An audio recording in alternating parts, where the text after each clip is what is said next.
জাতীয় নির্বাচনে একজন প্রার্থী এক আসনে সর্বোচ্চ 20টির বেশি বিলবোর্ড ব্যবহার করতে পারবে না।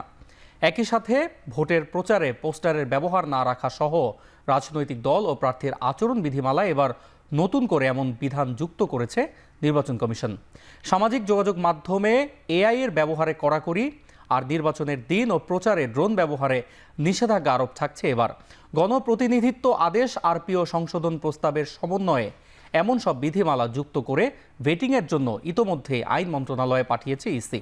নারীদের সাইবার বুলিং রোধ, এআই প্রযুক্তি ব্যবহার করে মিথ্যাচার বা অপপ্রচার চালালে শাস্তির বিধানও রাখা হয়েছে আচরণ বিধিমালায়। এতে সামাজিক যোগাযোগ মাধ্যমে এআই ব্যবহারকে নিরুৎসাহিত করা হয়েছে। প্রচারে পরিবেশ বান্ধব সামগ্রী ব্যবহারে জোর দেয়া সহ আচরণবিধি মেনে চলার ব্যাপারে দলের কাছ থেকে অঙ্গীকারনামাও নেবে ইসি।